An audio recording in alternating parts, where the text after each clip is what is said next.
시라소니는 어린 시절 우연히 체구가 작은 사람이 덩치 큰 대여섯 명을 팍치기로 때려 눕히는 것을 목격하게 된다. 그 후 집 뒷마당에 모래주머니를 묶어놓고 팍치기 수련에 들어간다. 그의 말년 시절 누군가 그에게 물었다고 한다. 이성순 장로님, 팍치기에서 제일 중요한 게 뭡니까? 시라소니는 대답한다.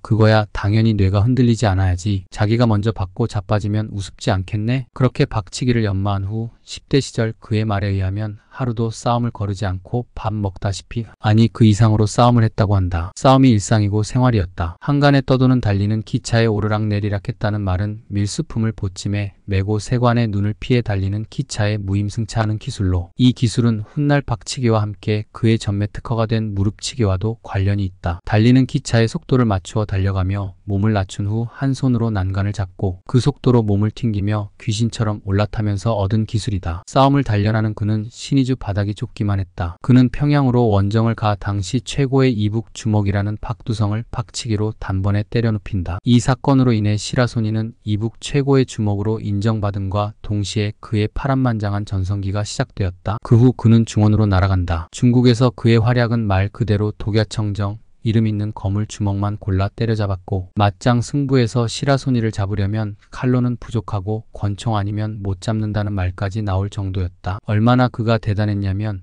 시라소니의 명성을 이용한 가짜 시라소니들이 시라소니를 사칭하고 싸움에 나가면 상대방이 다 도망갈 정도였다. 당시에는 사진이나 그런 정보가 부족하여 이름을 이용하고 대략적인 차림새를 비슷하게 하면 알아채기 어려웠기 때문에 그의 명성이 두려워 싸우기도 전에 도망갔다고 한다. 칼을 들었건 덩치가 거인이건 그의 박치기에 걸리면 열이면 열 다 골로 갔으며 구경꾼들은 잠깐 한눈을 팔거나 다른 곳을 잠깐 봤다 하면 상대방이 어떻게 쓰러지는지 못 본다는 말까지 나돌았다. 시라소니는 많은 장점이 있지만 사람들이 그를 평가할 때 가장 크게 평가하는 것은 박치기도 아니고 온몸을 무기화하는 시라소니도 아니고 그의 임기응변이자 동물적인 감각이라고 한다. 예를 들어 싸우러 들어가면 그 주변 지형지물이나 물건, 벽을 등지고 다수와 싸울 수 있는 장소 등을 귀신같이 확인하고 싸웠다고 한다. 유명한 일화 중에 시라소니가 아끼는 술집에 들어가서 싸움이 나고 나서 상대방을 때려 눕히고 싸우기 전에 선반에 놓인 물건이나 의자, 위치 등을 모두 기억하고 원상복구해줬다고 한다. 신체 능력은 물론이고 뛰어난 두뇌도 그를 당대 최고로 만드는 데 도움이 됐다. 박치기는 많이 알려져 있지만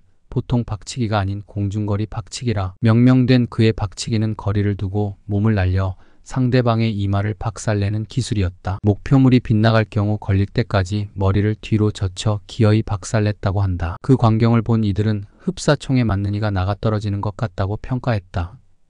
그의 박치기는 김두한의 펀치, 홍영철의 발차기를 합친 것 같다는 표현으로 당대 최고의 기술로 꼽혔다. 시라소니는 진심으로 싸움을 즐겼다. 하나의 스포츠로 생각하고 자신의 단점을 피드백하고 친한 지인들에게 단점들을 꼭 말하라 하여 고쳐나갔다. 심지어 몸이 아플 때는 실력을 발휘 못해 패할 것을 두려워해 몸이 나을 때까지 외출을 하지 않았고 드라마와는 달리 실제로는 술을 마시지 않고 최적의 몸 상태를 유지했다. 그가 가장 싫어하는 것은 양복을 입는 것과 자신의 싸움에 누가 끼어드는 것을 특히나 싫어했으며 싸움 이야기가 나올 때면 만사를 제쳐두고 그 이야기에 몰입했다고 한다. 한마디로 싸움을 위해 태어난 사람이라고 밖에는 볼 수 없다. 그가 일이 꼬여 일본에서 옥살이를 한 적이 있는데 그게 유일한 감옥 생활이다. 그 후 전과 하나 없고 조직 또한 가져본 적이 없다.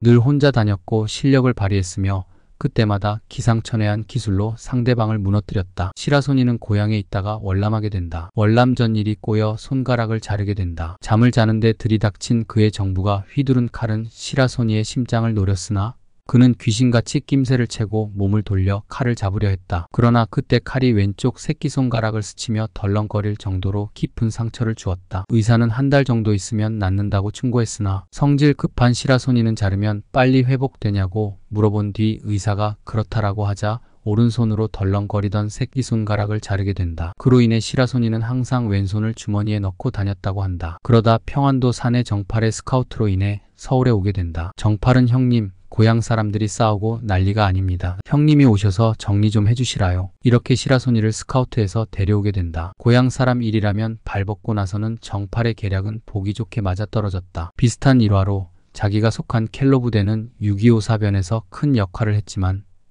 대우를 받지 못하고 생활고에 시달리자 자리 잡은 주먹들에게 돈과 가게를 지속적으로 요구하게 된다. 고향과 자기 부대원들은 끔찍하게 여겼다. 누구에게도 간섭받는 것을 허용하지 않았고 숱한 화제를 낳은 김두한과 우미관에서 일화로 인해 김두한에게 형님 소리까지 들으며 사실상 최강자 자리를 굳혀나갔다. 이때 김두한은 천하를 제패한 상태였고 싸워서 이길지도 미지수고 지면 지금까지 쌓아온 모든 것을 잃을 위기였기 때문에 굳이 확률이 반 아니면 반 이하의 싸움을 할 필요가 없었다. 동대문 황제 이정재에게도 형님 소리까지 듣자 사실상 서울에서 시라소니를 건드릴 사람이 없었다. 그리고 그 유명한 시라소니 린치 사건이 일어난다. 시라소니 입장에서는 앞서 말한 것처럼 켈로 부대의 처우와 생활을 지원하려고 했지만 이정재의 부하들 입장에서는 아나무인으로 돈을 수시로 요구하는 시라소니는 이정재 패거리의 눈에는 큰 골칫거리였다. 이 린치 사건으로 인해 시라소니의 싸움은 사실상 끝이 나기도 했다. 시라소니 말년에 그의 몸은 온통 흉터투성이었다. 사람들 말로는 누더기 같았다고 한다. 평생을 싸움을 생각하고 싸움을 스포츠라고 생각한 시라소니는 아직까지도 최강자 하면 무조건 1순위로 떠오르는 인물이 되었다.